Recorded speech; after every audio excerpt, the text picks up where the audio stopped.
All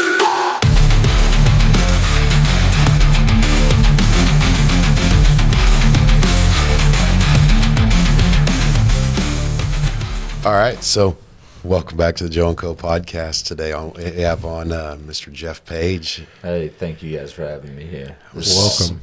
This is really cool. This is you're probably actually our first guest that none of us met before you arrived at the front door today. Yeah. Yeah, I mean, first kind of a referral-based guest. Some people think very highly of you. It's, that speaks a lot of you because a lot of the people that talked about you, spoke very well, and we thought highly of them. So yeah, that's awesome. You never know when your name's gonna pop up, so you always got to do right by people. So exactly.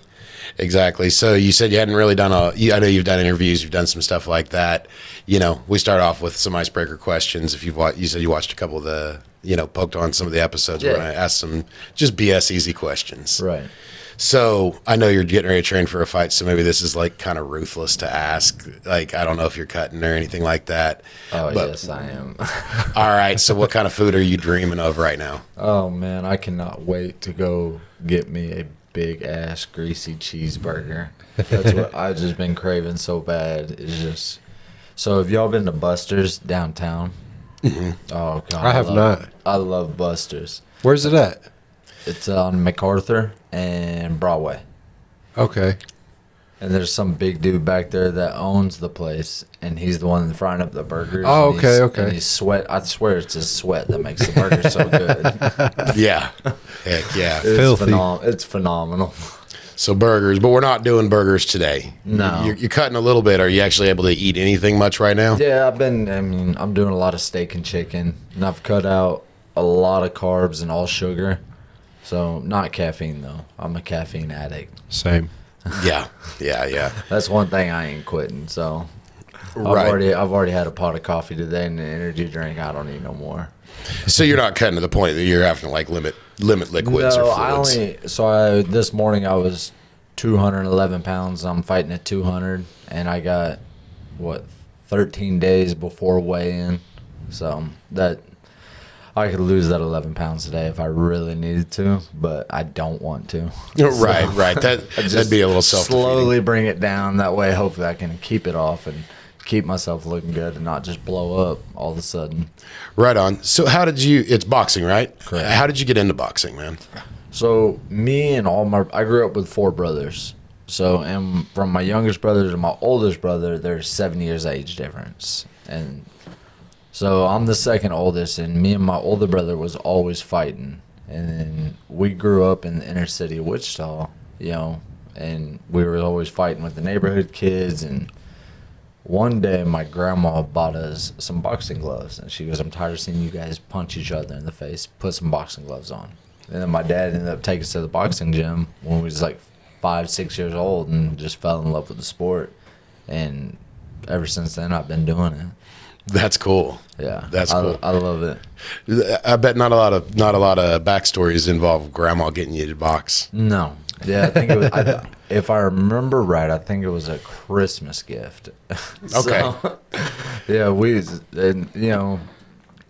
it's just things were just so much different back then, I guess, compared to now. Even with younger kids, like it wasn't that big of a deal. Going around fighting. We had our neighborhood friends, and we'd go meet up in somebody's backyard, and we'd go fight.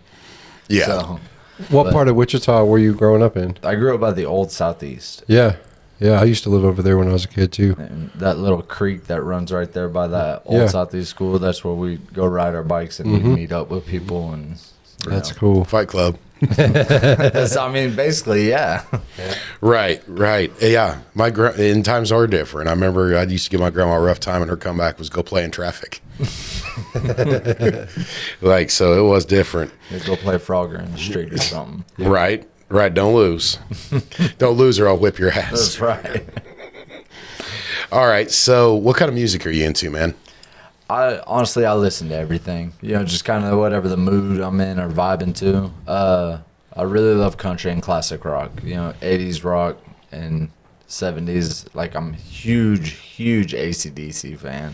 It's because of my dad and He always said, "There's AC/DC's the greatest band of all time. You'll never tell me anything different." And I'm like, "Okay, whatever." So I'd always like throw at him like, "No, Def Leppard's better." And he goes, "You gotta be fucking kidding me." So, Get him riled up. What year did you graduate? 2009.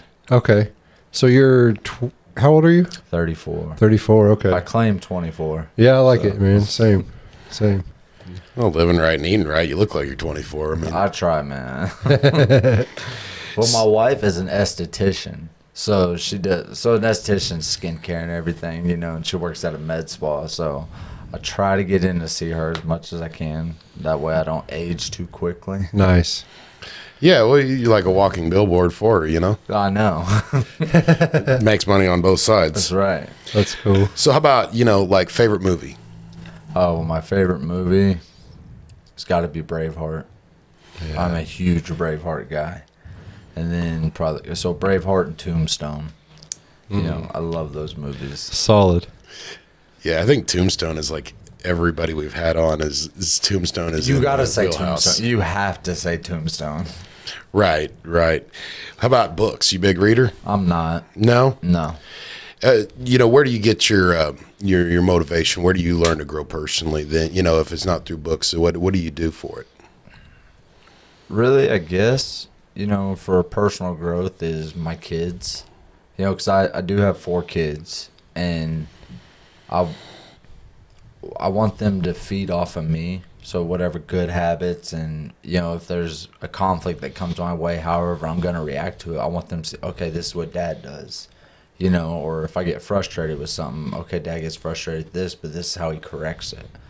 It's just a process. So I tend to think of my kids with a lot of things that I do.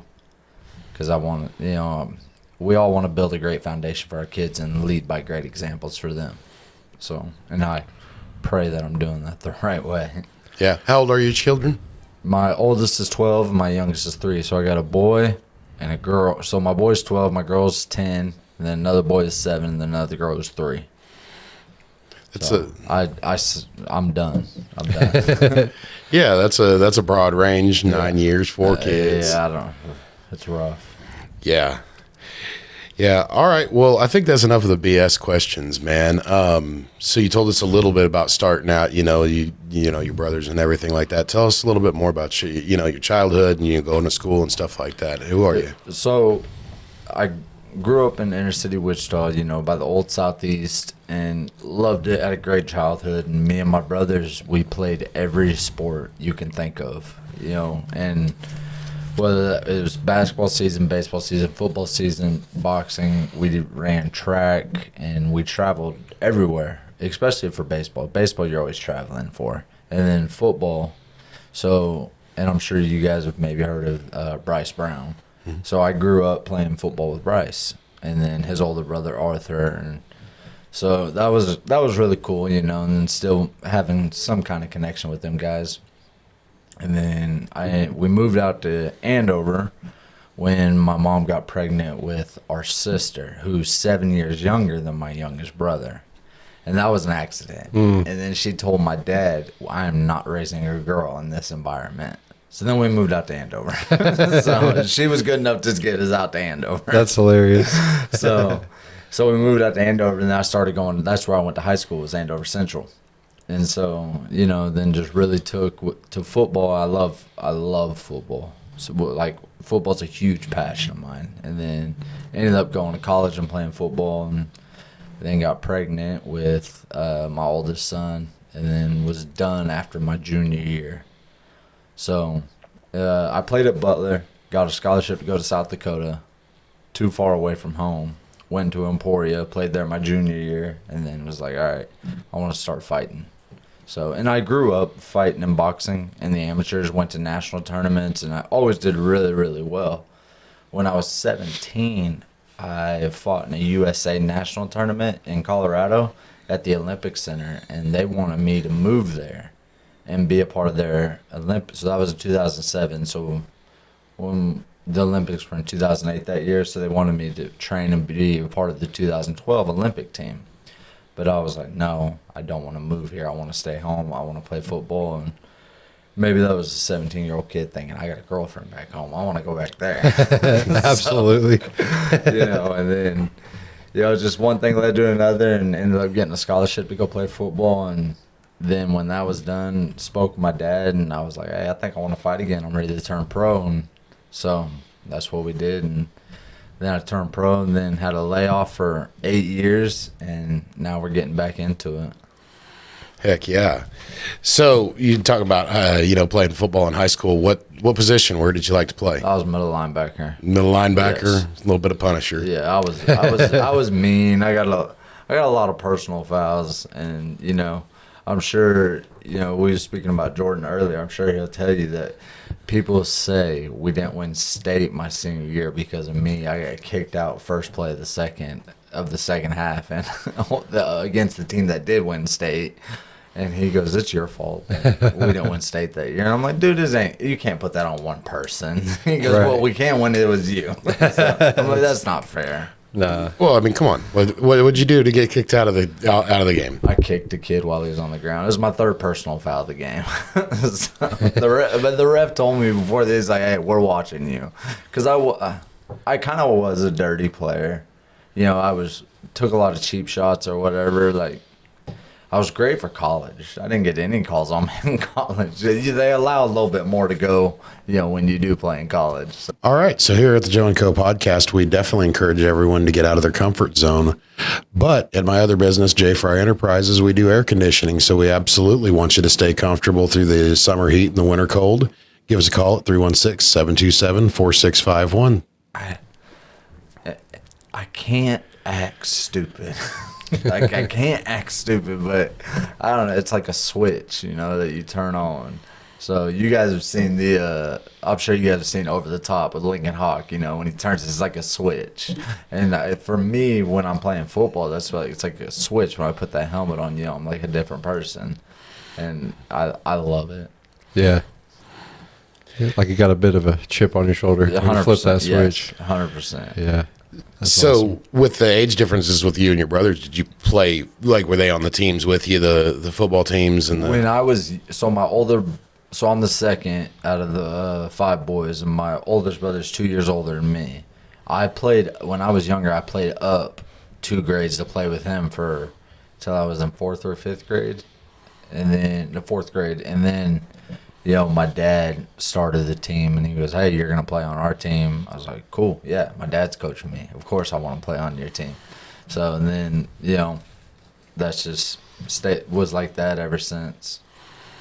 yeah, sounds like your dad was like a really big part of it. Like that takes a special dude to raise that many young men all at the same time. My dad and my mom are phenomenal. Like how they was able to navigate. 6 kids, being able to run it around everywhere. And looking back now, like, I have 4 kids and I tried to do it. I'm like, how in the hell did my parents do it with 6? Like, it drives me and my wife now crazy trying to get it all figured out. But it really does take teamwork. You got to divide and conquer. And as we figure it out and the kids get a little bit older, it gets a little easier, but you become more busy because they're just involved in that much more. And then it makes it really easy when the kids understand, like, okay, I understand mom or dad ain't gonna be able to be at this one, or if we're both able to show up to a game, then it's exciting for them. So That's cool. That's real cool. So in the fighting, I've never, I never competed boxing. I never been to a boxing gym. Like, how does that really look when you start? Because a lot of people, a lot of our viewers, they only have like TV to go off of, and So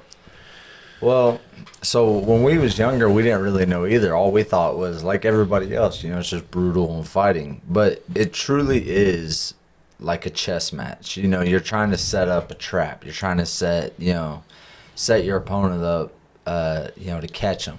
Catch them slipping. To move a certain way and whatnot. Like, and my in-laws, they don't want me to take my 2 younger kids to my fight on June 27th. And I said, no, you guys have the wrong perception about it. And why would you not think anything different? Because you don't know. You've never been a part of it. You don't know. So I said, just just trust me, believe me, when they come, it's exciting for them. And I want my kids to see, like, okay, Dad's putting in all this hard work, and this will be his reward. I think that's good for kids to see, But I don't know. I don't really know how to explain it. Right. Just the going in there, like I've heard about footwork. I've seen, them talk about this guy has it, this guy doesn't. I don't know, honestly, all that much about the sport, so it's like just the training into it. You probably learned that as soon as you walked into your first boxing gym, huh? Yeah. I mean, started in on it. And it's not natural for somebody to get hit in the face and to keep coming forward. Most guys, when they get hit, they shy away. They turn from it. I mean, I think you're stupid if you get hit in the face and keep going forward. And I happen to actually do that. And I don't like that about me. But, because I don't like to get hit in the face. I want to stay as young and, as good looking as I can. But... so it does take a special person to be able to get hit and keep moving. But there's so many different aspects to the game that, you're reading somebody's footwork, you're reading their shoulders. A lot of people, watch a person's facial expressions. I don't ever look at somebody's face. Your face doesn't tell me nothing. I watch your hips and your feet and your shoulders. That'll tell me everything I need to know, how you're going to move, what you're going to do, and I can counter offer. I can catch you, to where you're in a bad spot, and I land a big shot, and, it's an easy night for me, which that's my plan. Yeah, that's your goal? Always my goal. I train to knock people out, so I don't want to last a long time. I'm trying to get in and out. Right. You get all that. You want the fight to be done before you get there. Yeah, 100%, yes. Right. That's cool. You talk about the shoulders. Guys drop their shoulders or whatever, or turn the hips the wrong way, or yeah, I'd have no idea what the hell I was looking for, but that is cool. So you had your first son, and you kind of talked about that a little bit, and give me a little bit of that young adult life. Man, so yeah, I was 22 years old.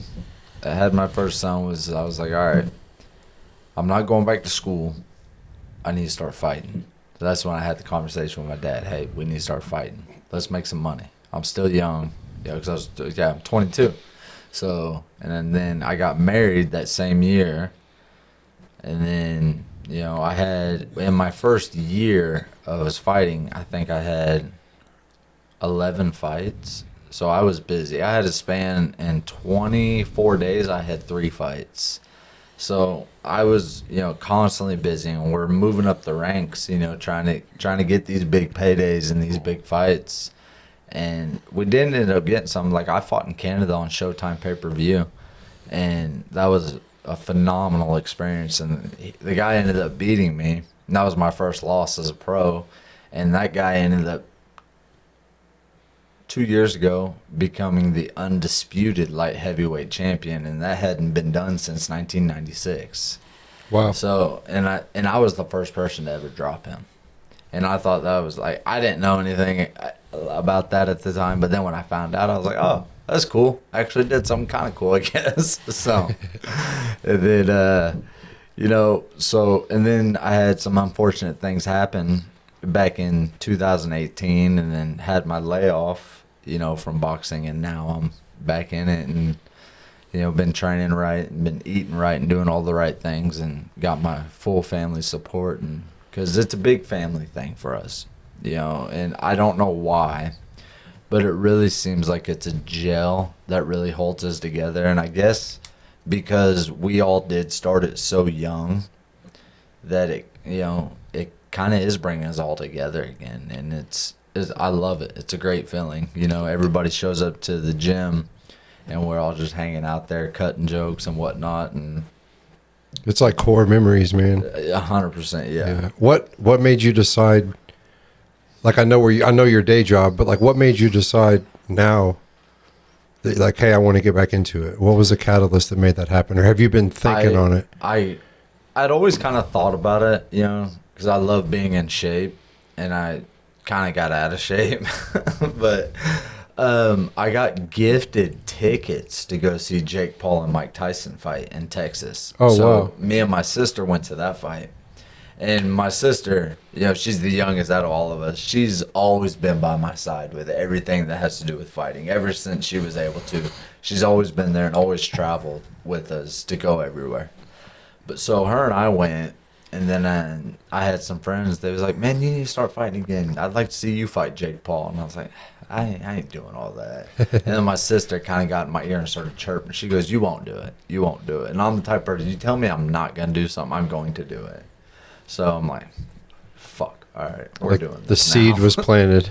100%. Yeah, I'm like, all right, we're doing this. And she goes, "I knew that's all I had to say to you." She goes, "You're like a little kid. You can't just not do something." That fight was what, last year? Yeah, it was in November. Yeah, I remember watching it.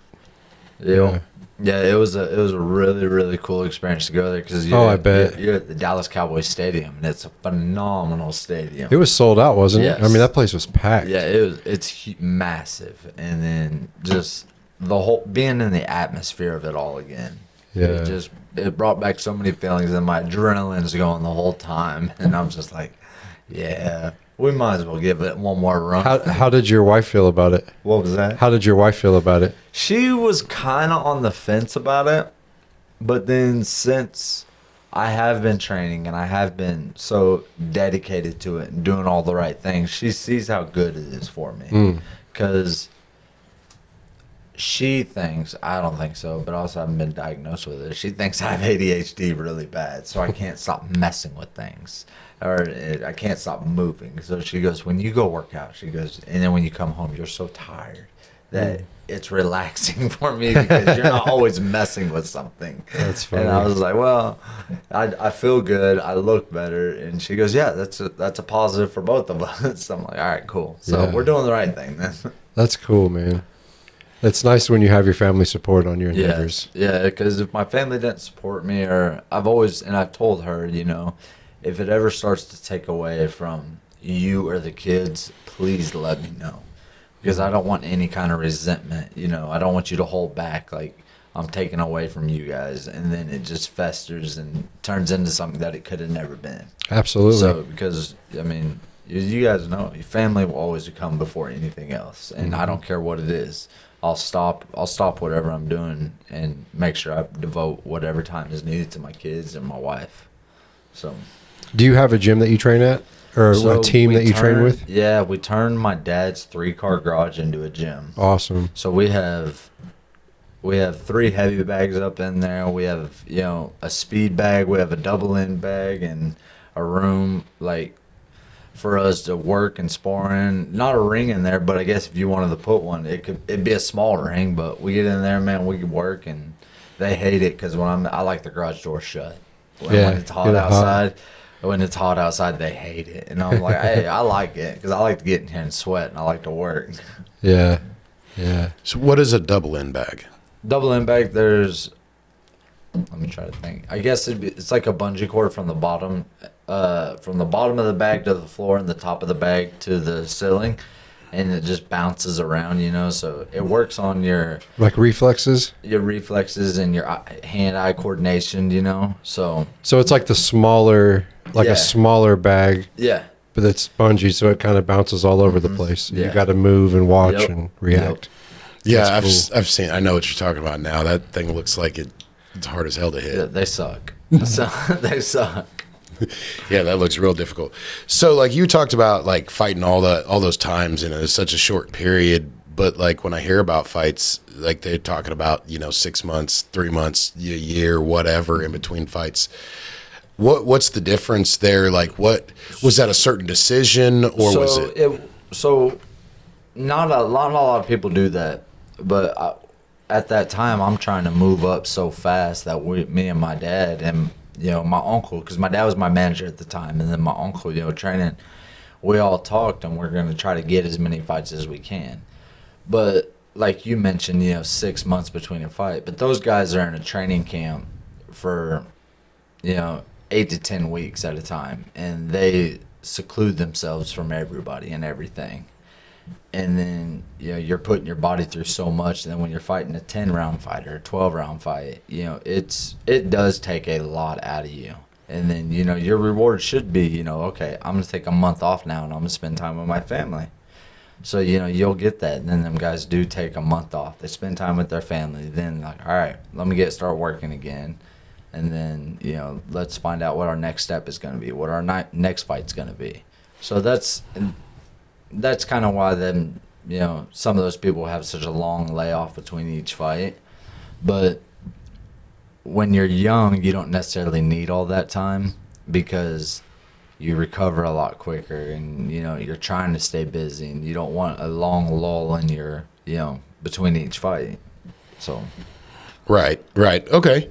Yeah, I was like, I didn't know, if you just stayed, if it would be possible for those higher end fighters just stay in shape and keep fighting. I guess they could. It'd be really rough, but depending on how long one of their fights went. Oh yeah. If you're in a grueling 12-round fight or even a 10-round fight, and your body takes a lot of damage, because even sometimes now, as I've gotten a little bit older, after a hard week of training, I'm like, oh, damn, I need about another week just to recover. Just let me go sit in a hot tub in a sauna. I don't want nothing else. But you don't get that luxury all the time. So. Right. So the fight you have coming up, when did you start training for that specific fight? I started training for it right about 2 months ago now. Okay. So. And what is the, times a week? I mean, I don't mean, if I'm putting you out there against, this other fighter can pick at you. You're okay. Okay. How does it escalate? Can you walk me through the camp process? Yeah, so I wake up in the mornings, and I usually try to go run in my mornings, but I'm also waking up at 4 o'clock in the morning to go to work. So I work at Spirit Aero Systems. So I go do that, and if I can run in the morning, great. If I can't, I try to make it home before my kids are home. When they was at school, now they're not at school, so I'm just like, hey, you guys need to chill at the house for another hour so I can go run. And then I'll go work out, and I'll work out for probably 2 hours, and then come home. And if I don't go lift, I'll go run again. And then finally I get to bed around 10 o'clock, and then just go to sleep and wake up at 4 the next morning and do it all again. So it's a very repetitive type of process. And then I love the weekends because I do my best to not work on the weekends. And then I do get a little break, and I sleep in until about 6, I guess, which isn't really sleeping in. But my daughter, our 3-year-old, she wakes up and comes in the room, and when she wakes, she's ready to start the day. There's no laying down and relaxing. I want to get dressed. Can I have a snack? Let's go outside. And I'm just like, oh my gosh. But we got to do it. So, because there's going to be a day where she doesn't want that, and you're like, man, this sucks. I wish I had my little girl back, or my little boy, or whatever it is. So yeah, I get it. My daughters are all teenagers, and yeah, that you're right. One day it's gone. Yeah. You don't even realize it. Yeah, if you were even kind of wondering, you're right. Value it, because I mean, my daughters treat me really, really well. It's actually, we're recording. It's Father's Day. They went out and got me just the most thoughtful things, but I do miss those little girls. Yeah, I do miss the piling on dad to watch a movie, or the can we go here? Can you push me on the swing? Yeah, absolutely. So you are absolutely accurate to value that the way you do. Yeah. It was funny because yesterday, so my son, he loves to go fishing, and it was after one of our workouts, and he came and worked out with me, and I had the fishing poles in the back of the truck, and he goes, Dad, can you rig up this pole for me real quick, and so I can ride the bike and go to the pond? I was like, dude, I'll do it tomorrow.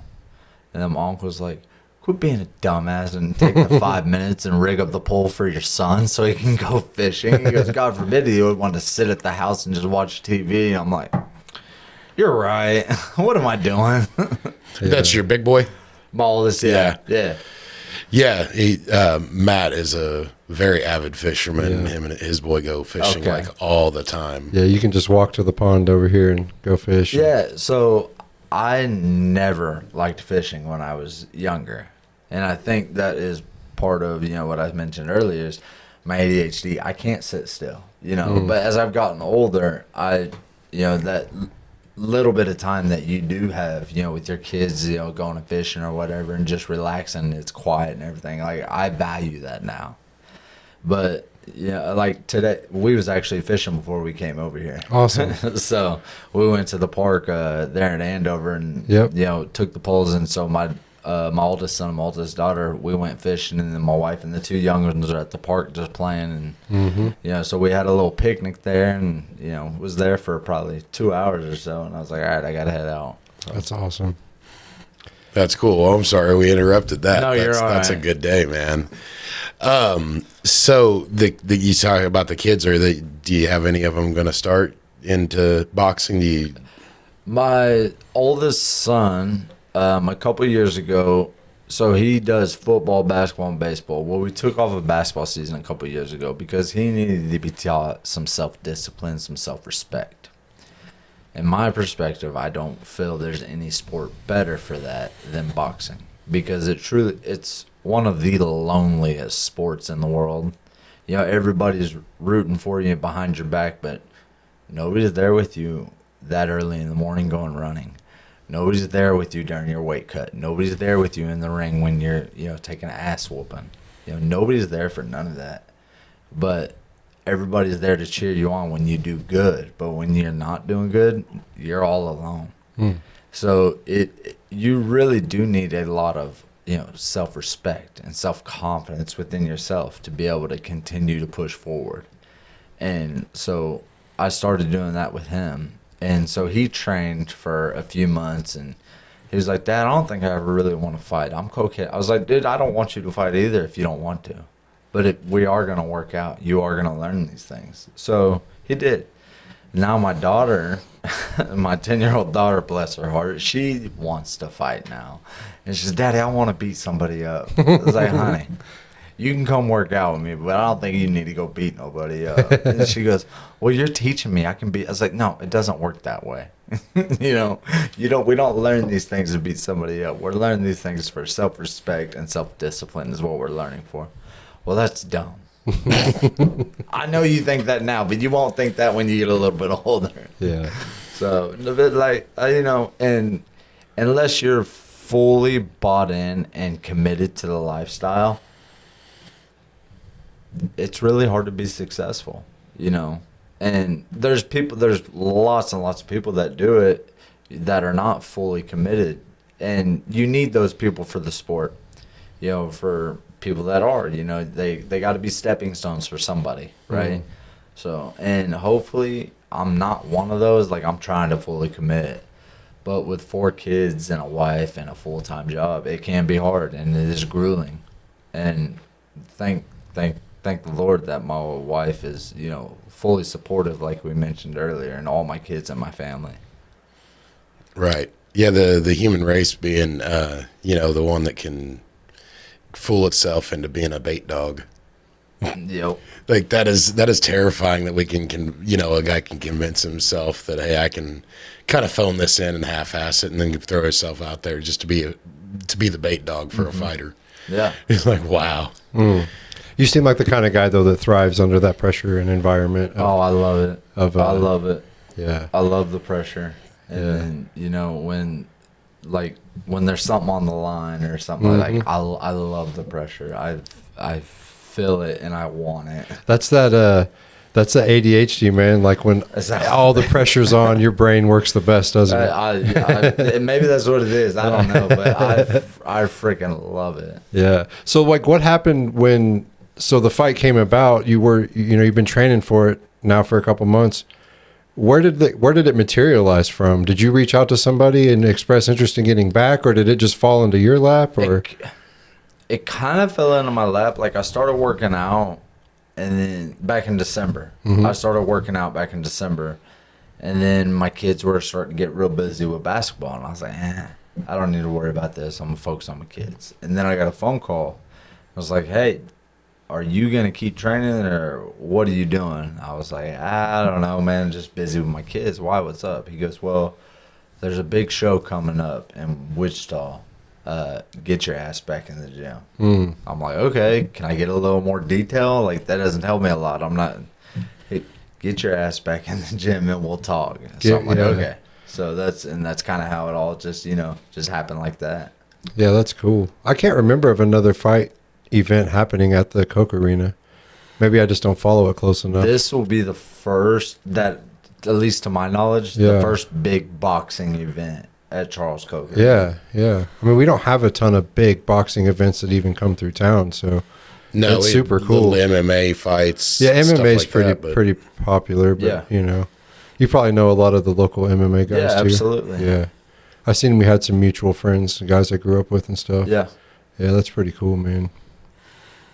I've Yeah. never done either. I wrestled when I was in high school. Joe's put his arm in the jiu-jitsu world a little bit. Yeah. Yeah. I ain't trying to catch no hands. Just bury it in.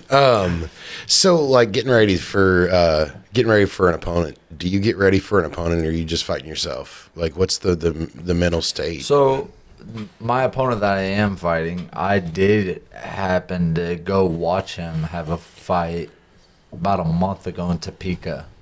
And so, you know, got a little video of that. So I've been watching that and seeing, okay, this is what's going to work for me. This is what isn't going to work for me.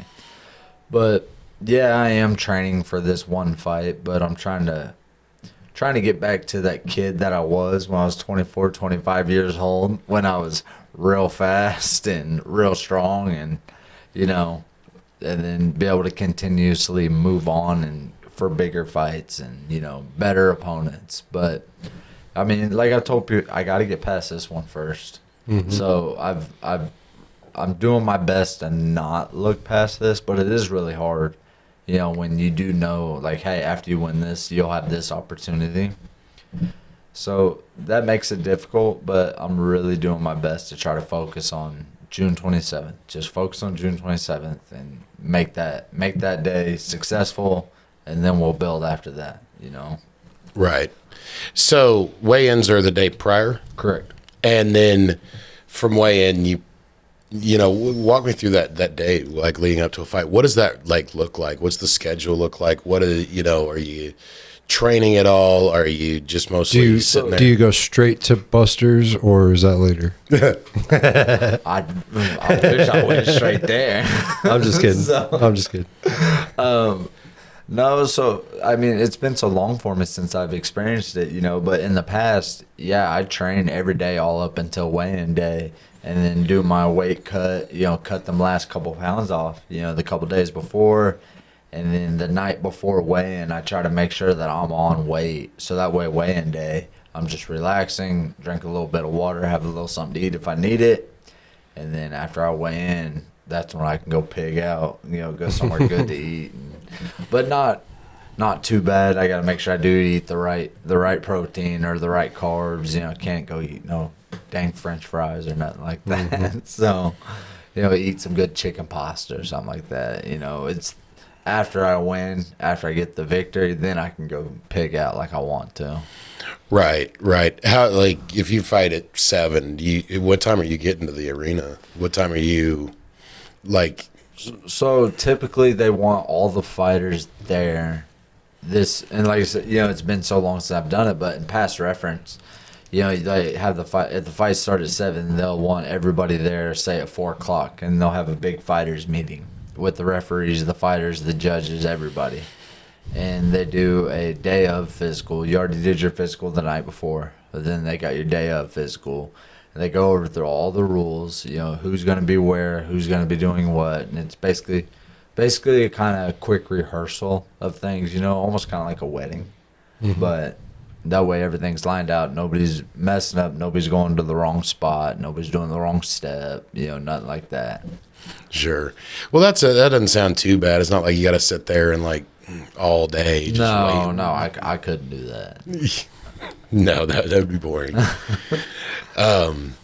So this fighter, you saw him up in Topeka. Is he your age? Is he like? I think if I remember right, I think he is right about my age. So everybody's saying, you know, oh, well, this guy's coming up in weight to fight you. And I'm like, well, if you go off of my last fight 8 years ago, I'm coming up in weight myself. Like, I think his last fight was at 168 pounds, and mine was at 175 pounds. So we're both coming up. Mm. So, you know, they're like, yeah, but you're just naturally a bigger guy. And I don't feel like I am. I feel like I'm pretty average, and maybe he's not. He might be under average, but that's on him. That's not me. We both are gonna weigh the same on weigh-in night, and we're both gonna step in the ring. We're both gonna have 2 gloves on, 2 pairs of shoes, and mouthpiece, and hopefully I'll come out with a knockout. So, Yeah. Right. Is so. Yeah, he's from up there. You're from down here. he fought in Topeka, but he's from Jefferson City, Missouri. Oh, okay. Yeah. So he already doesn't have any teeth. That's kind of what I thought. So, I'm not saying much about all of Missouri, but I've been to Jeff City a couple times. Jeff City's it's out there. If you hear some banjos, like, don't walk down that hallway. I think Missouri's the meth capital of the world. I might be wrong on that, though. Oh, I don't think you're wrong.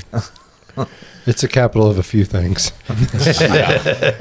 One of my best friends. So not only Jordan, but one of my best friends I played in college. He's from Bramer, Missouri. I don't know if you know where Bramer's at.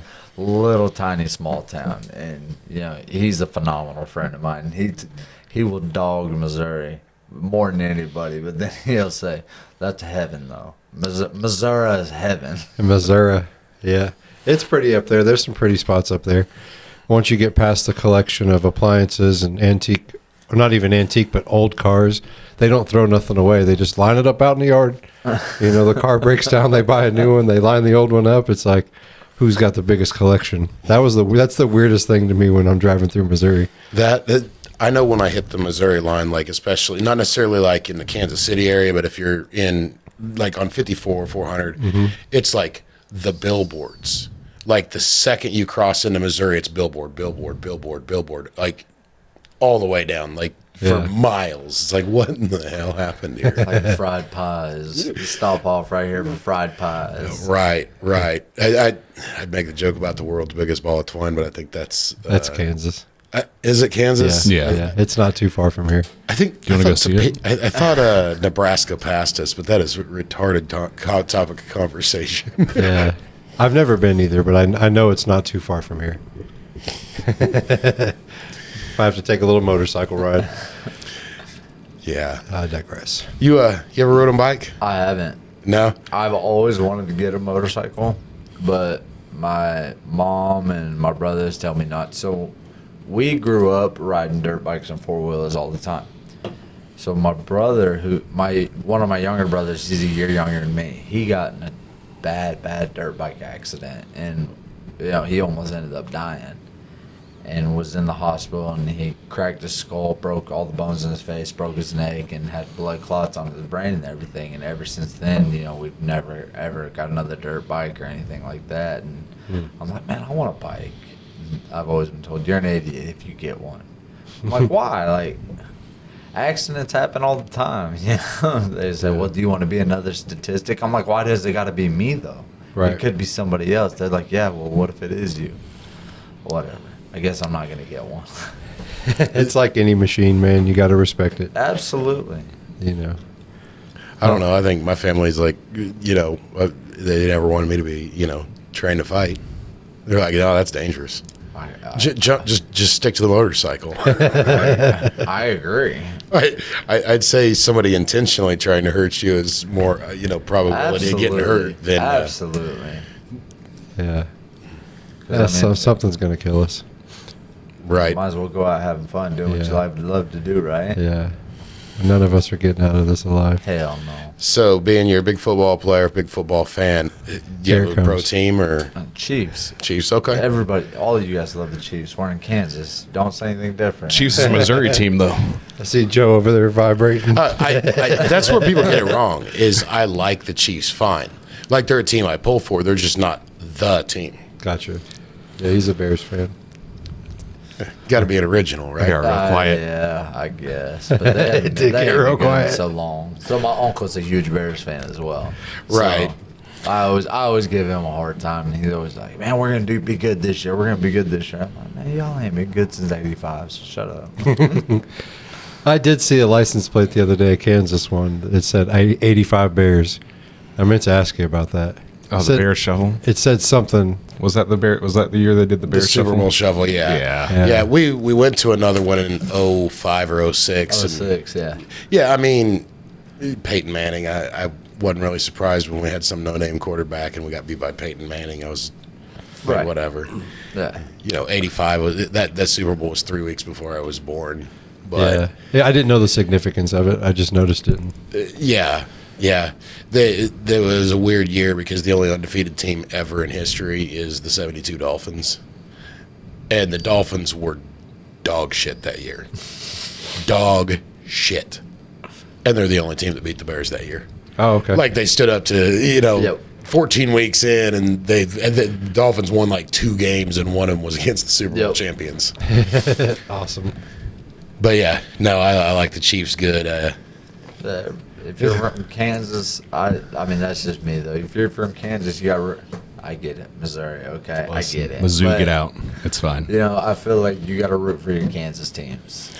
I mean, and I have for the most part, like I don't have a college team, right? Yeah. I whatever team is, and I don't mean I'm a bandwagon fan. I mean whichever team from Kansas is doing good, I'm like, hey, that's cool. Yeah, absolutely.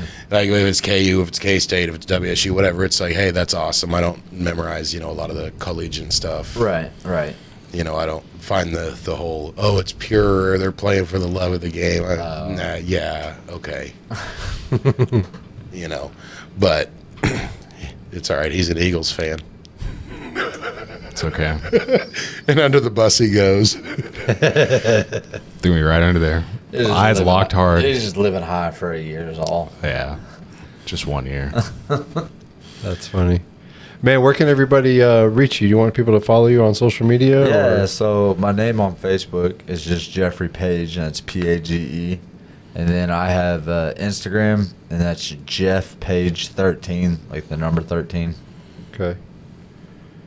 Is that fight going to be broadcasted as well? Do you know? So as far as I know, from what I've been sharing and what I've been seeing, it's going to be pay-per-view. Okay. I was going to And ask it's about that. on ESPN Plus, and then BLK Prime, I think is what it is, if I remember right. I think that's what they call it. So I'm not sure. So and then I'm selling tickets, and I get a percentage of however many tickets that I do sell. So Okay. I've been really trying to push that as much as I can. So What's the price range of tickets? What do they start at? $50 up to all of the $1,000 tickets are sold out. So I think the next below that is $750 or $800. Yeah. So, and I think those are almost sold out now. So Wow. all of them high dollar tickets are being sold like crazy, and all the cheap ones, you're in the nosebleed. If you're gonna pay for something like that to go to this big event, you want Yeah. to be up there. You want to be a part of it. Yeah, absolutely, man. It's a big fight. Yeah. So the headliner is Deontay Wilder. Yeah. And he was the heavyweight champ for 7 or 8 years, I believe. And, he kind of had a little fall off, but now he's getting back into it. And an event of this magnitude in the combat sports world has never happened here. And so they're really making it a big deal. And, we've done interviews, and I don't know if you guys have heard, but as of late, I've been hearing stuff on the radio about this now. Awesome. So, and then I don't know about I don't have cable, or I don't watch cable. So I don't know if they've had anything like that on cable or anything yet, but like they're making this a really, really big event. And I think it's going to be phenomenal. I think it's going to be great for Wichita, and I really hope they can continue to bring big things like this to Wichita. It's great for the Absolutely. city. It's more, it's just more revenue for the city, and just brings the city up. Mm-hmm. Yeah, that's a big name. It's really cool. Yeah. Yeah. Got any questions, Brandon? See, what do you think about all the celebrity fights and stuff that are getting big, like the Jake Paul type stuff? Not that Mike Tyson's a celebrity, but you know what I mean. A lot of people want to slander Jake Paul, and I Yeah. get it, because when he first started out, he was a YouTube influencer. He still does it, but then he turned boxer. But he's doing all the right things. Mhm. He is training all the time. He is hiring the right people. He is working with the right people, and he's got a pretty big following, and hate it or not, people are paying to watch him fight, whether that's to see him lose or win. I think he's great for the sport because he's brought so many eyes to the sport that would have never been there before. And that's just, you know, That's and true. then he was the first guy to have a fight on Netflix. Yeah. I mean, when he did fight Mike Tyson, everybody said the Netflix streaming was terrible on it. I don't know. I was there, so I didn't have to worry about it. Yeah. So, but, you know, I mean, there are some influencers that do the boxing, you know, that do get their name slandered, but everybody always talks, I guess not everybody, but a lot of people do talk bad about Jake Paul in boxing, how he's bad for it. How's he bad for it? He's bringing so much money to the sport. He's giving so many people opportunities to earn money and to make a name for themselves that would have never had that opportunity without him. And he's bringing new fans that otherwise weren't interested in fighting. Absolutely. And Yeah. I think that is phenomenal. Yeah, what more could you want for the sport? Right. One of the ways he won me over was I was watching an interview with him, and he was talking about what first got him into fighting, and it was back when he first got sober. He said like that was one of his favorite outlets Okay. to just deal with like life and shit. Yeah, I haven't seen that, but that's yeah, awesome. yeah. Check it out. It's actually pretty cool. And then I was like, all right, I don't know. I think No. I was just at first like on the trend bus of like, this guy's this or that, but then like it just started growing on me. So by the time the fight happened, I was like, oh, that's pretty cool, man. I think it's cool just in the sense of like when I grew up, no one gave a fuck about boxing. Everyone cared about MMA, whatever it was, but like no one gave a single fuck about boxing in my age range. And now I see a bunch of people talk about boxing like it's cool. So Right. It's good for the sport. Yeah. More Yeah. attention. Yeah, I mean, you know, any publicity is good publicity, I guess. Absolutely. You know? Yeah. It's the same thing with the people that the non-boxing fans that want to sound like boxing experts. Yeah. When they talk about like Mayweather, you know, yeah. like not getting hit, and it's like, yeah, but there's like a science, like you were talking about with the chess move about it, and then Yeah. you know, but I get it. It's not an entertaining fight. It's not this. It's not that. But Yeah. Yeah, so I guess to the average fan, you know, somebody like Mayweather would not be entertaining to watch. right, I loved watching he's him. like a wizard. I loved watching him, and I was like, I do not know how you do this. And Right. so, you know, you try to study it, you try to mimic some of the things, and I'm just like, I can't do that. Yeah. I'm wasting my time, I'm wasting my effort and energy even trying. Yeah. But you continuously watch it because it's so awesome to watch. It's incredible. But to somebody that doesn't know any different, they're like, oh, this is boring, whatever. So I get it, To you know, each their but own. you gotta try to somebody that doesn't like it, try to understand it through somebody else's lens. The technical side, man. Yeah. I think it plays the same way, just like NASCAR. Like casual boxing fans just want to see someone get the shit beat out of them, right? And then Which like that's casual, cool, too, Oh, yeah. so. Casual NASCAR fans like, oh, when are they gonna wreck? I'll see them going to the wall. That's all I want to say. Yeah, right. That's all I want But to there's say. like, and there's a whole lot of stuff that goes into racing, and you know, not just NASCAR, That's but true. anything. That's true. So Because NASCAR, you just drive really fast, turn left, right? right, yeah, That's it. yeah, right. That's what people think. So it's like Then you get the like whole thing. some social media celebrity to do it, and then all of a sudden all these people are watching it. Or you Right. get, I Like- remember that one chick, she started racing at one point, and then all these new fans came around. What was her name? Danica Danica Patrick. Patrick. Danica Danica Patrick. Yeah, she was Yeah. like attractive looking girl, and then She was good though, wasn't she? Yeah. except for But like she got I'm really not- bad at the end. Oh, like well. where she like backed up on the track and caused a wreck or something. There was something I don't I don't know. remember. It I was just- something like outrageously she was- bad. Fine. I think she was decently fine. I think originally, and then I don't know. Like she just like ended up just being very bad, and It happens. people gave up on her. You know, I think Jake Paul could probably be the big face of boxing. Like not him as a fighter even. Right. But I mean long term, because I mean Dana White's not a pleasant human being. No. He's got a sharp mouth, those things. He's, you know, amazing at business, and I think that's all the same things.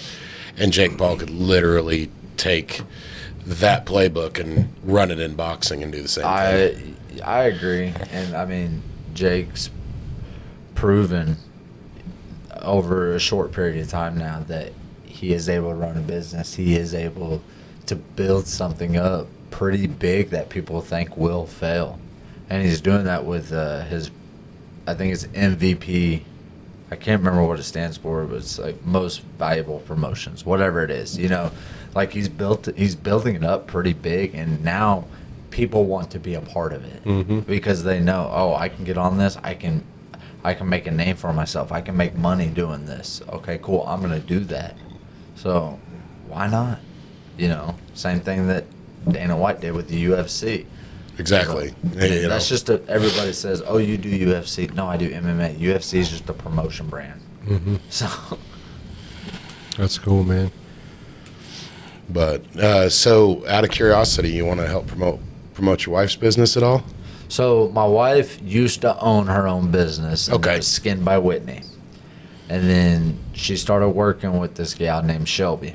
And Shelby was creating her own business. And so she was like, hey, I want to buy your business out. And I want you to come work for me. I want you to keep your name and everything because you do have a big following.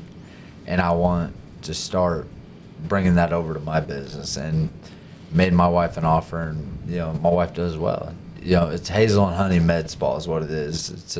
It's at Central 127th, right there by the Life Church. So, and shoot, dang, I go there. I go get my eyebrows done, try to get my face taken care of, make sure I look good. So Awesome. Well, yeah. I mean, dude, you do got the billboard face going on. Like, I appreciate it. I probably ain't gonna make it in there. It's not called Lost Cause Aesthetics, so I probably won't make it. But you know, that's real good stuff, man. I really appreciate you coming on. Yeah, absolutely. And you know, like from anything I can do to help out my wife, support my wife in any way, she is a godsend. She's phenomenal, and you know that's my angel right there. She has saved my life more times than I can count. So That's beautiful, man. I love it. yeah. It makes all the difference. Oh yeah, absolutely.